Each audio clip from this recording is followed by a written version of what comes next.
This poem was composed at an unknown date by an unknown author, and primarily recounts the tale of Carol the Great defeating the Immortal King Emrys, and binding him to his mountain tomb. It begins with an outline of Carol's ancestry and some of their deeds, before moving on to the tale of the Hunt King. Let us begin.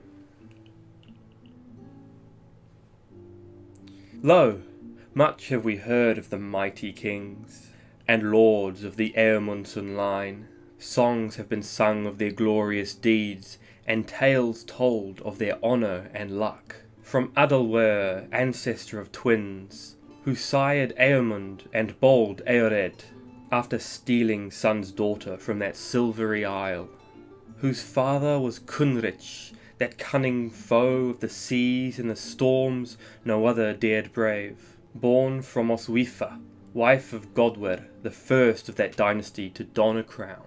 'Twas of Godwer the first of the songs were sung, about his daring march to the dragon's roost, on the hill of fire, Ardonn it is called. Alone went he with hardened heart and sharpened steel to slay the beast.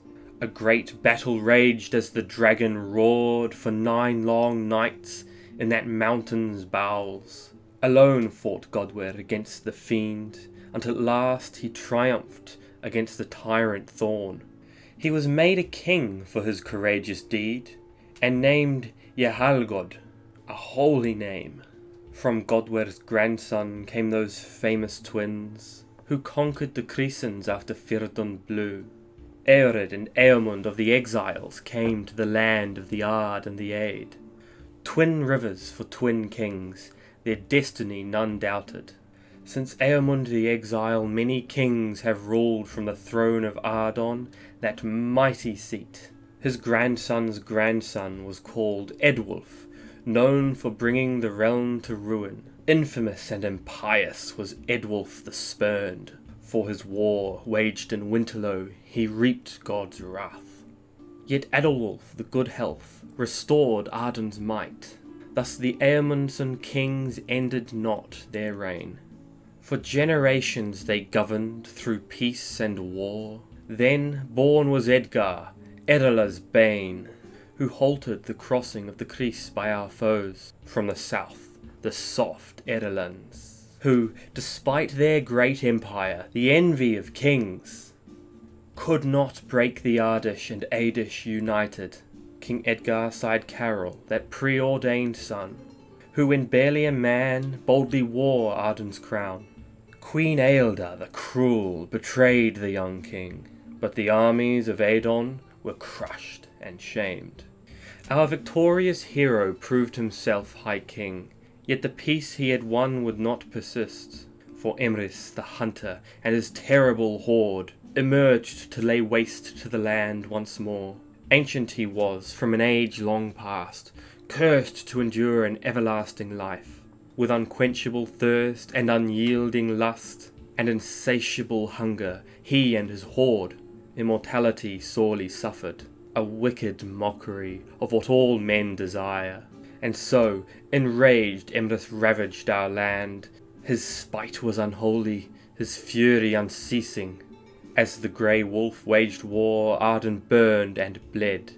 Bloodshed he sought, and the shattering of shields. The country was harrowed by those horrible hooves, and folk feared their doom had awoken at last. Caught off guard was Carol that year when the Hunt King returned for revenge. None could withstand his heartless host, as one by one forts fell to his wrath. Carol sat helpless behind high walls, knowing not how to best that cruel conqueror. He sought wisdom from the wisest of men. They told him to go with the gods at his side, to march for the madness being wrought. Even his Godwin, a peaceful god-speaker, agreed with that sage advice. And so went forth the fate-bound king to face that fearsome horde. With 3,000 men and 300 horse, the armies of Ardonn marched. Their spears and swords gleamed bright in the sun. Their axes were sharp, their arrows fierce, and their hammers as hard as their hearts. Shown on their shields was the dragon of Ardonn, just as it flew on banners of black, golden and glorious as the morning sun. The royal worm waved in the wind, flying over fields, forests and hills, heralding the Hunt King's doom. Then came Ealdor, Carol's old foe, as a friend. With soldiers and silver she pledged her support, and swore to spill blood at Ardonn's side in return for her son, whom Carol held hostage. The other kings watched as the twin kingdoms marched, hiding away in their halls from the horde. Only the heir to the Eamundson name and the Eredson queen had bravery enough to ride for battle. They met Emrys in war that mournful spring in the country by the coast. The fjord made its stand in a field 9 miles north of the Everlyn woods. The shield wall stood strong and firm against their foe. With howls and wails the horde did charge, their swords and spears held aloft, their war beasts whinnying, snorting, moving like demons through the morning mist. The bravery of Ardish men was spent, their spirits broken at the sound of the doom-crier's din. Bows were bent and arrows flew, but naught it was for none could withstand the storm that struck the Ardish line. They burst through the centre and broke the wall. Panic ensued as the men sensed their peril, and the fearful warriors fled for their lives. Those that could run ran for the hills. Those that could not were cut down. Their bodies were broken, their blood stained the fields, and their bones bleached the soil for decades to come. Ealdor of Ardonn arranged a retreat, and Carol went with her with what men he had left, without Godwyn, for the god Speaker was lost. They fled for the sea, defeated, forlorn, where they boarded their boats on the beach in vain, for the vicious immortals were close behind. Some ships left the shore with both king and queen, while fall did those with less fortune. For Ardonn's capital then sailed the survivors, and Carol, shamed, secluded himself in his hall. For months they waited while the wolf waged war against Ardonn's lords abandoned by their liege. Then Godwyn God-Speaker at last returned, though spoke little of where he went. Rumours were spread that he had left the realm of the living to learn the secrets of the Immortal King's curse.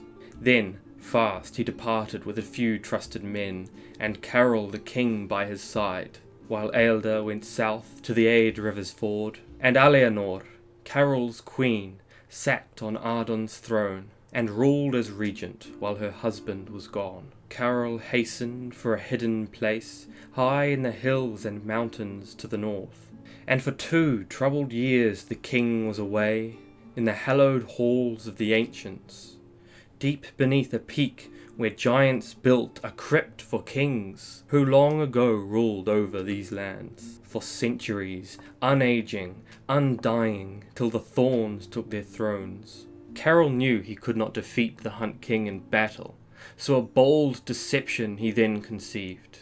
Godwyn rode south to find the Grey Rider, and present him with Carol's offer of peace. In return for a halt to the horrors he wrought, the God-Speaker would grant him release from his curse. Carol waited while Emrys rode, with his whole retinue north, desperate for an end to that endless war.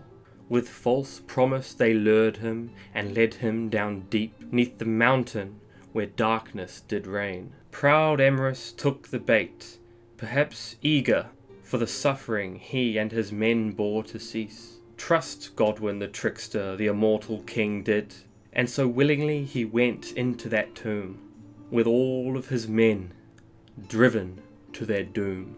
Emrys did hope for an end to his curse, but once within the crypt they were sealed away by a spell woven by the wise God-Speaker, who with his sword spilt Carol's blood, a drop, no less, no more, which was willingly given by the king. For not any blood would do, but the blood of the mighty, which from Godwr Yehalgod, the greatest of kings, flowed through man after man, for 6 centuries hallowed by great deeds and the gods, who gave life to that line through Lita, the daughter of the soaring sun. 'Twas the blood of Edgar, Edmund, Edwulf and Edwin, Kedwulf and Curdring, and Adalrich the artist, Emming and Edward and Edbert the strong, Effing and Edwise, Edric, Edhelm, Bedwin and Baldwin, Clodwig and Clodild, the queen of the Ard, who crushed the revolt of the Cretan slaves, and all other kings and queens who came before Carol the king, Carol the great, who from Eamund the elf maid he did descend. The sepulchre was sealed with Alcuin's aid, and with Carol's blood and a barrier raised to ward the world against Emrys and his horrible horde. Carol then returned to his kingdom triumphant, and forged an era of enduring peace. He was hailed as a hero of all the lands, twixt the Chris and the Alps, of the Ard and the Aid. Submit did the sons of Ealdar the cruel, and swear fealty did the free lords and earls of the shires and shores. United again after 6 centuries were the kingdoms of the exiles of Eored and Eamund. All now answered to the king of Ardonn.